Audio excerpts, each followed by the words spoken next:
How's it, everybody? Hope you're well. We're in the hut today because I got a little sunburnt yesterday, and I'm just reminding you guys to take care of yourself when you're in the sun. But the weather's so good here at the moment, so just had to get a bit sunburnt. But anyway, what am I doing today? I want to show you guys the user stuff I built. So I've kind of finished the Chrome extension, and I've shown you guys the public collections page, and so today I'll show you what I did for the private collections page. So we'll jump in. So basically, I had to do I overhauled my data, so I haven't actually populated the public data back into it. So the front page is empty at the moment, and this is all test data. It's not like public stuff anyway. But you now have like a private collection. So this is like the stuff. So when you take snippets from your extension, they'll save into this page. And so you can kind of define all the different tagging tags that you want to define, and then you can kind of see them here. And I've limited it to 6, and then you can like click all to see the rest. And so you can kind of do that. And remember, you can have the same image or snippet in different tags. So like it's kind of nice to use, I think. And then if you click on one, you can also see, you get like the public, or I don't know, how would you call it, but like the actual full image itself and stuff. You can then edit it. So I'll show you that in a sec. And then you can I'm going to capture some different information. So maybe like the URL that you took it from. So you can then jump directly to the URL. Or I also want like a copy, so you can just like click it and copy. But I guess you can right click and copy image. And then I can add new stuff to here. So that's kind of it. So I've kind of just fleshed out these screens. If you come in, so if you click on these images when you're in like one of these tag screens, you also get like a little tag. You can then click to go back. I don't know, just thought it was kind of cool, kind of nice. So that's kind of it. And secondly, because the Chrome extension's part of the app, it's not like the only way you can add information to the app. So I've been trying to work on fleshing out this private collections page so that you can add data yourself from the website directly instead of only through the Chrome extension. And so I've been having a few issues with what have I been having issues with forms, man. And so I've got one form working, which took way longer than I thought it would. But now it's pretty solid, I think, and so should be good for fleshing out the rest of the forms. And I'll show you the solution to that. So the issue I had was that Django it's like a server-side rendering server, right? So you, for instance, this is the tag page. So this is the tag page. So I'm on tag 4, and then you can see like the tag specific. So the image is specific to that tag, and this is kind of just how it renders.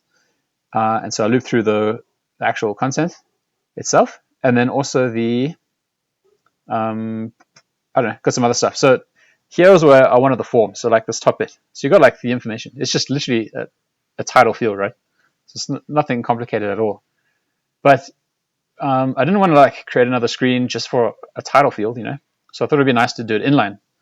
And so like this is what my solution is. So you click it, you can edit the title, save it, and then it has a little loading thing, and then it saves, Super simple, but getting that to work, man. Or just figuring out a nice way to do it was kind of a pain.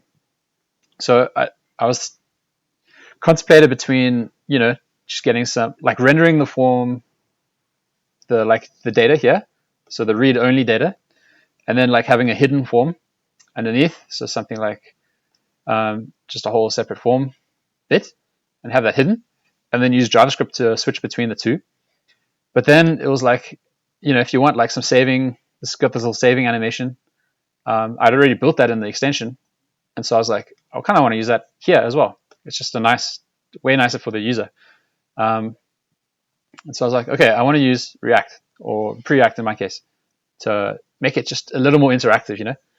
And I was like, how do I do this? So the solution I came up with is that I've got the Django form renders. So it renders almost all of it. So like the title page, sorry, the header and the images and all that stuff. So like Django just gets the content in there. And then what I do is I'm injecting a tiny little component into that page. So I've set up this div, which is just a container for this like header bar. And so what actually happens is it doesn't render that edit button. So it's all like, if the JavaScript fails or something, it's just like plain, you know? So it's just going to be empty. Or it's just going to show the header. And then I kind of just give it like an ID. And then I just add some data. So this is the API URL that I've used. So I can use Django's URL thing. It injects the correct URL for that ID.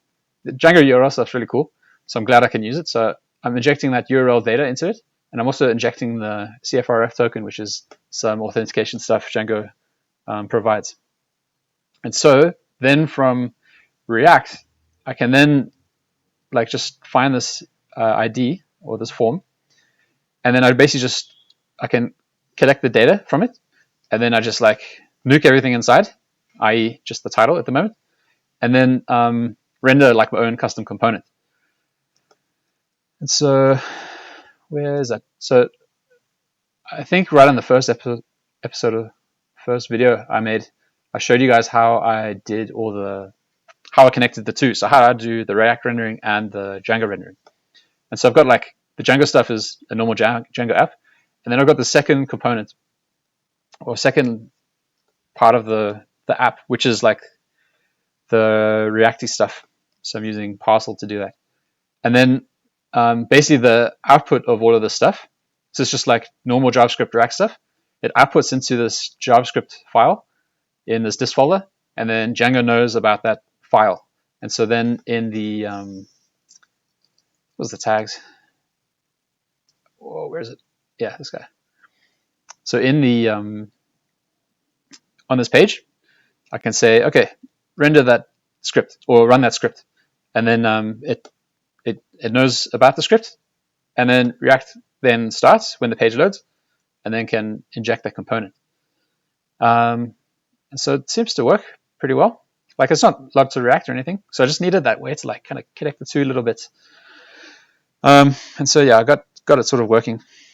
And so this is the kind of this is the JavaScript that runs, or this is the TypeScript that renders into the JavaScript or whatever. And so I've got this little function here, which is render Django form. And so it's going to like take an ID. And so when the page loads, it finds that ID, and then it's going to render whatever components I have. And that kind of just works like I'm doing like an API call to get the like, ensure the data actually returns, but also get the latest information and populate the kind of Django state. So I don't have to like send data from Django into it. I can just do and by that I mean I don't have to like set extra data here. So I don't have to like render a Django form. I can actually use the REST API that I have to kind of get the data that I need to populate the form and stuff. And then I just like render the form with some extra stuff. So I'm keeping that state. So I can then do some stuff with it, update it. And then I've just got like a simple editing kind of UI. So I've got kind of two modes. Just the read mode, which is exactly the same as the Django mode, but with an extra edit button. So when I click that, it will then flip to the kind of form mode. So in this case, it's like the edit form or the display form.